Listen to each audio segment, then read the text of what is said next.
Halo teman-teman kelas 12, bertemu kembali bersama Bu Apri di pelajaran biologi. Pada kesempatan ini kita akan membahas materi baru, yaitu berkaitan dengan mutasi. Kita akan bicara yang pertama ya berkaitan dengan pengertian mutasi. Sebenarnya mutasi itu adalah perubahan gitu ya, materi genetik, bisa dikatakan DNA yang dapat diwariskan kepada keturunannya, dan ini akan menghasilkan individu yang disebut dengan mutan atau makhluk hidup yang mengalami mutasi. Nah, mutasi ini tempat terjadinya bisa di somatis gitu ya, tubuh, ataupun di gamet atau sel kelamin. Nah, kemudian untuk mutasi gen yang pertama kita akan bahas berkaitan dengan mutasi gen itu jenisnya apa saja ya. Teman-teman bisa melihat pada gambar ini, kita sudah belajar di materi genetik berkaitan dengan sintesis protein atau pembentukan protein.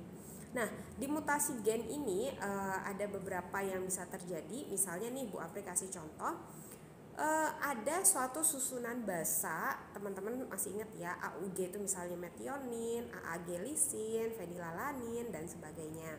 Nah, coba teman-teman lihat pada saat nomor tipe normalnya itu di atas ya. Nah, ini ada tipe normalnya.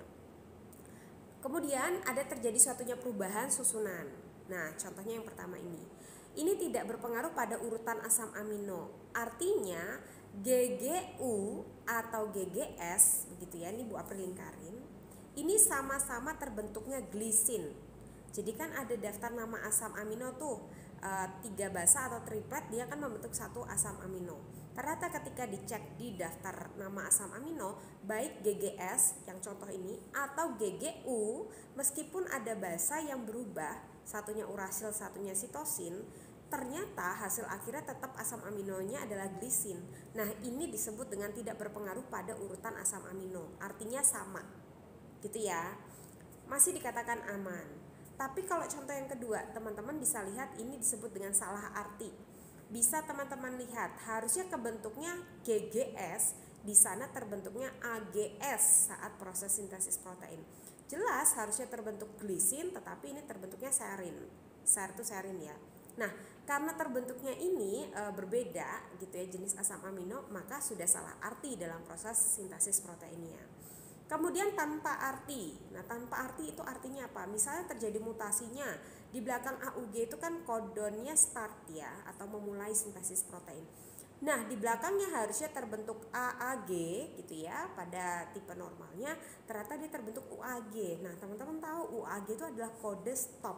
Karena stop, maka di belakangnya itu sudah tidak akan terbentuk asam amino. Nah, inilah yang disebut dengan tanpa arti. Nah, selain perubahan pada kode gennya ya, berkaitan dengan tadi mutasi gennya, juga ini juga mengalami perubahan di bagian kromosom. Nah, coba kita lihat beberapa kelainan gitu ya, struktur pada kromosom. Kromosom itu kan punya segmen-segmen di mana di dalamnya terdapat suatu kode. Nah, teman-teman bisa lihat ada beberapa peristiwa. Yang pertama delesi. Misalnya yang ini nih Bu Apri tampilkan gambar. Harusnya segmen kromosomnya pada lengan kromosomnya ada A, B, C, D, E, F, G, H gitu ya. Kemudian dia akan mengalami peristiwa delesi ya, mutasinya mengalami delesi, yaitu A, B, C, E, F, G, H. Nah, kalau teman-teman lihat di sini berarti dia kekurangan atau hilang adanya segmen D. Nah, inilah yang disebut dengan delesi atau mutasi karena kurangnya segmen kromosom. Oke, peristiwa kedua adalah duplikasi. Nah, duplikasi bisa teman-teman lihat A, B, C, D, E, F, G, H mengalami duplikasi pada B dan C. Nah, segmen BC ini mengalami duplikasi sehingga akan menghasilkan hasil mutasinya A, BC, BC, DE, F, G, H. BC, BC-nya mengalami duplikasi atau kelebihan segmen kromosom. Nah, jenis kelainan yang lain mutasi yaitu inversi atau perubahan letak kromosom. Teman-teman bisa lihat ada A, B, C, D, E, F, G, H kemudian mengalami inversi. Jadi A, D, C, B, E susunannya udah kebalik. Jadi mutasi karena perubahan letak dari kromosom. Nah, yang terakhir itu ada peristiwa translokasi atau mutasi karena pertukaran segmen kromosom ke kromosom non homolognya. Jadi kan kalau kromosom itu waktu itu sempat berpasangan ya, ini bisa terjadi perpindahan. Misal ada 2 segmen kromosom A, B, C, D, E, F, G, H, 1. Yang satunya MNO gitu ya, MNO, P, Q, R. Nah, yang mengalami translokasi adalah si AB, kemudian MNO. Jadinya hasil translokasinya apa? Harusnya A, B, C, D, E jadi MNO, C, D, E. Yang tadi harusnya MNO, P, Q jadinya A, B, P, Q. Nah, inilah beberapa mutasi yang bisa terjadi di dalam susunan gen kita, ya tadi berkaitan dengan sintesis protein, ataupun di kromosom yang terjadi di bagian segmen-segmen kromosomnya. Nah, untuk kromosom itu sendiri, kelainan jumlah kromosomnya juga bisa. Jadi ada peristiwa euploid atau perubahan susunan kromosom pada seluruh pasangan kromosomnya. Ini seluruhnya mengalami mutasi. Biasanya diakhiri dengan kata ploid. Kemudian ada peristiwa aneuploid, juga perubahan jumlah kromosom yang terjadi pada pasangan kromosom tertentu aja. Nah, ini diakhiri dengan kata somi. Nanti kita akan lihat beberapa jenis kelainan atau mutasi yang terjadi pada manusia. Oke, teman-teman, pada bagian ini kita akan bahas beberapa contoh gitu ya, sindrom atau mutasi yang terjadi pada manusia. Ada banyak sekali, tapi Bu Apri hanya memberikan beberapa. Nah, teman-teman nanti bisa mencari alternatif informasi begitu lainnya berkaitan dengan sindrom-sindrom yang terjadi pada manusia. Nah, yang pertama ini ada sindrom Turner. Teman-teman bisa lihat 45x0. Harusnya manusia kan 46 tuh. 45 berarti dia kekurangan 1. Nah, di situ harusnya XY atau XX, tapi X0 berarti kekurangan satunya adalah dari gonosomnya. Nah, jadi 45 itu dia hanya punya 1 gonosom. Coba kita lihat. Ciri-cirinya adalah diderita oleh wanita, berarti harusnya XX, dia kehilangan 1 X-nya, berarti X0. Atau 2N minus 1, 2N-nya berarti 2 dikalikan berapa? Dikalikan 23 ya, harusnya 46 kurang 1, berarti kan 45. Ini disebut dengan istilah monosomi atau kekurangan 1. Kelainan pada kromosom nomor 23. Nah, teman-teman bisa lihat nih, di nomor 23 dia memiliki kelainan. Nah, harusnya 44 autosom dan 2 kromosom seks, tapi dia hanya mempunyai 1 saja kromosom seks. Cirinya apa? Badannya cenderung pendek gitu ya. Bentuk kakinya X, kemudian puting susunya melebar, sisi lehernya ada embelan daging begitu, keterbelakangan mental, alat kelamin mengalami keterlambatan dalam perkembangan. Nah, bisa teman-teman lihat ciri-cirinya seperti gambar ini ya. Kemudian sindrom Klinefelter yang kedua, 47XXY. Nah, 47 harusnya 46. Kok ini 47? Berarti kelebihan 1. Nah, ini diderita oleh pria, teman-teman, yaitu pria yang kelebihan 1 kromosom X. Berarti harusnya kan pria itu XY ya belakangnya, dia XXY, ketambahan 1 kromosom X. Nah, ini 2N plus 1, jadi 46 plus 1 atau yang disebut dengan peristiwa trisomi. Nah, sama berarti kromosomnya terjadi pada nomor 23. Cirinya, bulu badan tidak tumbuh, testisnya mengecil, tapi buah dadanya membesar, tingginya berlebihan. Jika jumlah kromosom X-nya lebih dari 2 akan keterbelakangan mental. Nah, ini beberapa gambar ya yang bisa Bu Apri ambil.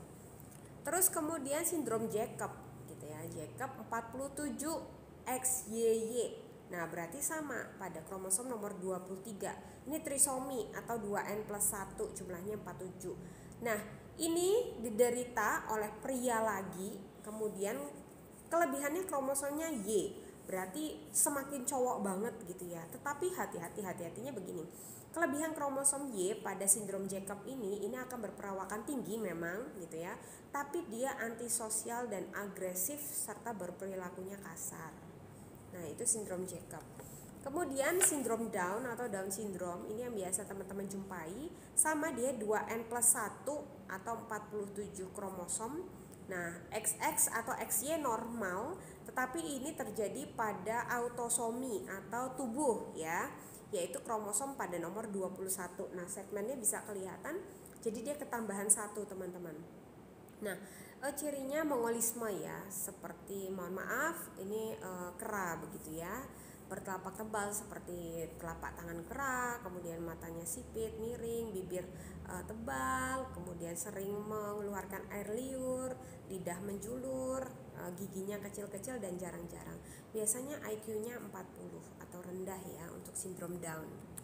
Kemudian ada yang lain yaitu sindrom Edward. Kalau tadi Jacob ada Edward gitu ya. Edward itu 47, XX atau XY normal, berarti autosom lagi nih. Trisomi juga 47 ya, yaitu kelainan pada kromosom nomor 18. Nah, tulang rahangnya lebih lonjong, dadanya itu pendek dan lebar, kemudian kedudukan telinganya itu tidak wajar ya, mulutnya kecil dan ini mengalami keterbelakangan mental. Nah, kemudian ada sindrom Patau teman-teman, ini yang biasa yang disebut dengan bibir sumbing juga. 47 trisomi, XXXY-nya normal, ini terjadi pada tubuh yaitu kelainan pada nomor 13. Nah, itu bisa teman-teman lihat. Kepala kecil, mata kecil, kemudian tuli, polidaktili atau banyak tumbuh jari-jari ya. Mohon maaf, bibirnya juga sumbing. Ini dapat terjadi pria dan wanita. Memiliki kelainan otak, jantung, organ ginjal, dan ini keterbelakangan mental. Biasanya yang menderita sindrom Patau ini bayinya itu ya tidak bisa mampu bertahan ya 1 tahun atau 2 tahun. Artinya bisa mengalami meninggal begitu ya. Nah, teman-teman bisa mencari yang lain, masih banyak sekali contoh-contoh dari sindrom yang terjadi pada manusia. Oke, baik teman-teman, itu tadi bahasan kita berkaitan dengan mutasi gitu ya. Untuk bab ini memang sudah selesai sedikit sekali karena kita hanya membahas tentang proses tadi ya, perubahan yang terjadi pada gen dan kromosom, kemudian juga beberapa contoh mutasi. Nah, teman-teman bisa mencari bahasan lain yang berkaitan dengan contoh-contoh lainnya. Ada banyak sekali teman-teman, seperti sindrom yang bau amis gitu ya, tangisan kucing. Nah, masih banyak lain sebagainya. Maka dari itu mungkin setelah ini teman-teman akan diberikan tugas. Nah, oke, untuk materi bab mutasi selesai sampai di sini. Tetap semangat, tetap sehat. Tuhan memberkati teman-teman semua. Bye bye.